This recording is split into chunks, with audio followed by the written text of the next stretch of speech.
In the name of Allah subhanahu wa ta'ala, the most gracious, the most merciful.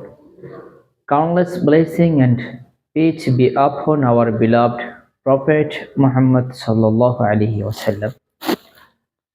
Today our spoken class number 7 and tense number 5. We can say in Arabic Mazibai. আজকের এই ক্লাসটা খুবই গুরুত্বপূর্ণ। আমরা এর আগের ক্লাসগুলোতে বলেছিলাম আমাদের কতদিন আমরা ভাগ করে 3 ভাগে ভাগ করতে পারি: অতীত, বর্তমান, ভবিষ্যৎ। আমরা বর্তমান ভবিষ্যতের কথাগুলো কিভাবে ইংলিশে এক্সপ্রেস করব, কিভাবে ইংলিশে বলবো আমরা আলোচনা করছি। আজকের ক্লাসটা হলো আমরা অতীতের কথাগুলা কিভাবে ইংলিশে বলবো। আমি গিয়েছিলাম, আমি খেয়েছিলাম, আমি পড়েছিলাম, আমি এসেছিলাম, এই সমস্ত কথাগুলো যেগুলো আমরা ডেইলি ইউজ করি ওগুলা কিভাবে ইংলিশে বলবো আজকে আমরা ওগুলো শিখবো ইনশাআল্লাহ। সো আর দেরি না করে আমরা সরাসরি ক্লাসে চলে যাব।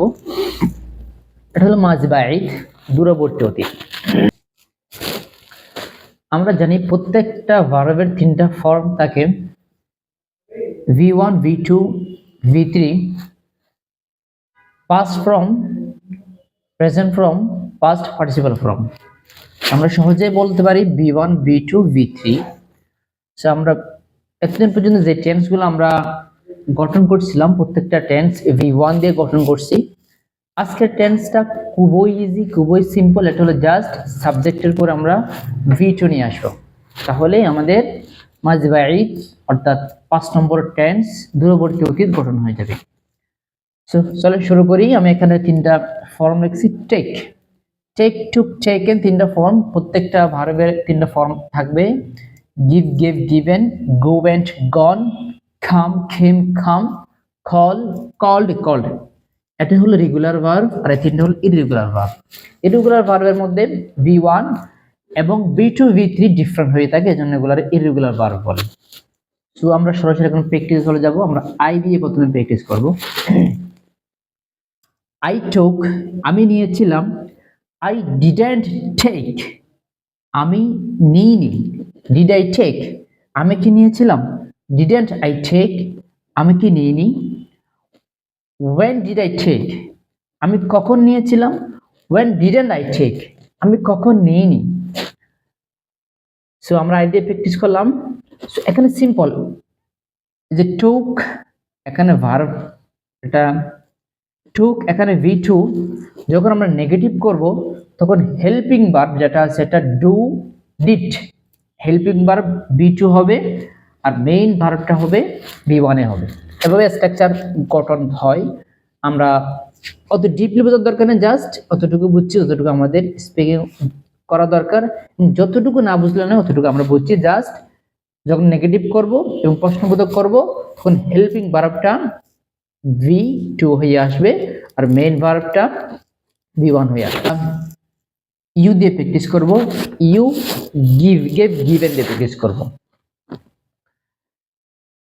ইউ গেভ, তুমি দিয়েছিলে।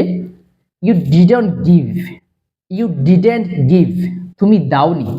ডিড ইউ গিভ, তুমি কি দিয়েছিলে। ডিডন্ট ইউ গিভ, তুমি কি দাওনি। when did you give, তুমি কখন দিয়েছিলে। when didn't you give, তুমি কখন দাওনি। দেন আমরা হি দিয়ে প্র্যাকটিস করব। go, went, gone। he went, সে গিয়েছিল। he didn't go, সে যায়নি।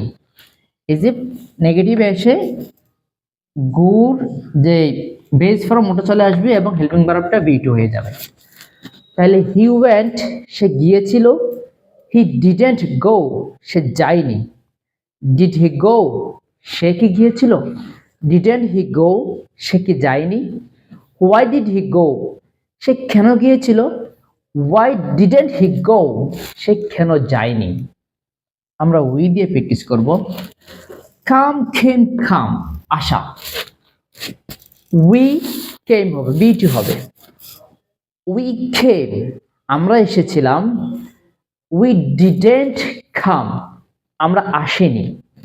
ডিড উই কাম, আমরা কি এসেছিলাম। ডিডন্ট উই কাম, আমরা কি আসিনি। why did we come? আমরা কেন এসেছিলাম?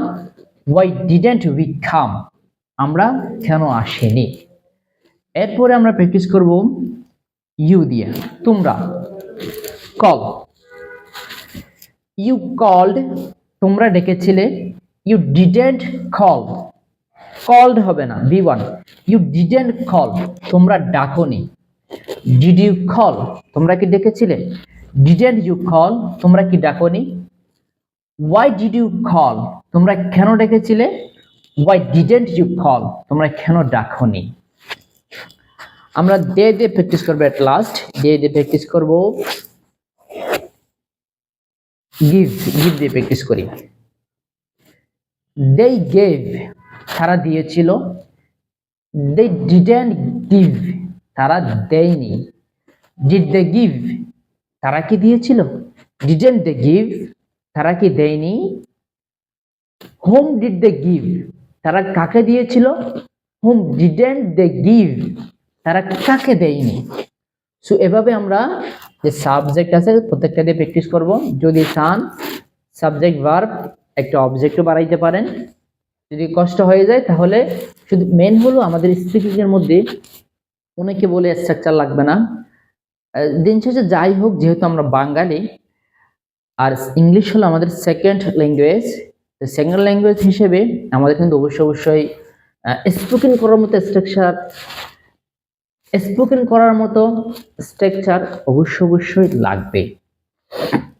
সো আপনারা প্রত্যেকটাতে প্র্যাকটিস করবেন এবং আমাদের প্রত্যেক দিন স্পোকেন ক্লাসের সাথে সাথেই ইউটিউবের মধ্যে ভোকাবুলারি ক্লাস আপলোড হবে। আপনারা যদি দুইটা একসাথে দেখেন, সো আপনার ভোকাবুলারি শব্দভাণ্ডারও বাড়বে এবং আপনার স্পোকেনের জন্য যতটুকু যে পরিমাণ গ্রামার এবং স্ট্রাকচার দরকার সেটাও হয়ে যাবে। একসাথে দুই কাজ হবে এবং আপনি ইজিলি স্পিকিং করতে পারবেন ইনশাআল্লাহ। সো এখনো আপনারা যারা আমাদের পেজটা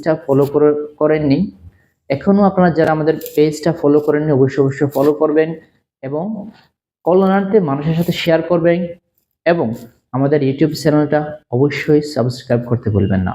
That's all for today. Thank you for listening to me. See you again in next class. Wassalamu alaikum warahmatullah. Jazakallahu khairan.